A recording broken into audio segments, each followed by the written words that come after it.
There's no feeling more intense than starting over.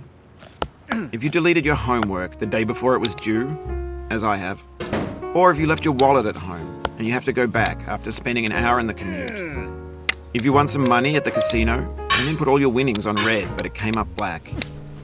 If you got your best shirt dry cleaned before a wedding and then immediately dropped food on it.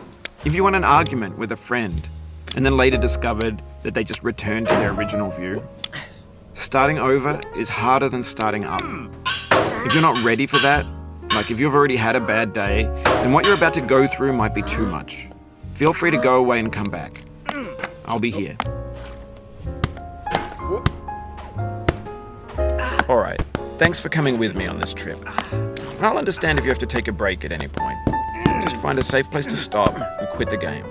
And don't worry, I'll save your progress, always, even your mistakes.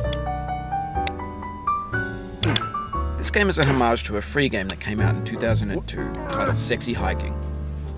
The author of that game was Jazuo, a mysterious Czech designer who was known at the time as the father of B games. And B games are rough assemblages of found objects. Designers slap them together very quickly and freely, and they're often too rough and unfriendly to gain much of a following. They're built more for the joy of building them than as polished products. In a certain way, Sexy Hiking is the perfect embodiment of a B game. It's built almost entirely out of found and recycled parts, and it's one of the most unusual and unfriendly games of its time. In it, your task is simply to drag yourself up a mountain with a hammer. And that act of climbing, in the digital world or in real life, has certain essential properties that give the game its flavor. No amount of forward progress is guaranteed. Some cliffs are too sheer or too slippery. And the player is constantly, unremittingly in danger of falling and losing everything.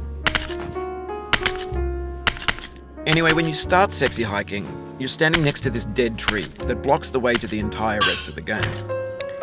It might take you an hour to get over that tree, and a lot of people never got past it. You prod and you poke at it, exploring the limits of your reach and your strength, trying to find a way up and over. And there's a sense of truth in that lack of compromise. Most obstacles in video game worlds are fake. You can be completely confident in your ability to get through them once you have the correct method or the correct equipment or just by spending enough time. In that sense, every pixelated obstacle in Sexy Hiking is real. The obstacles in Sexy Hiking are unyielding, and that makes the game uniquely frustrating. But I'm not sure Jazuo intended to make a frustrating game. The frustration is just essential to the act of climbing, and it's authentic to the process of building a game about climbing. A funny thing happened to me as I was building this mountain. I'd have an idea for a new obstacle, and I'd build it, test it, and it would usually turn out to be unreasonably hard. But I couldn't bring myself to make it easier. It already felt like my inability to get past the new obstacle was my fault as a player rather than as a builder. Imaginary mountains build themselves from our efforts to climb them, and it's our repeated attempts to reach the summit that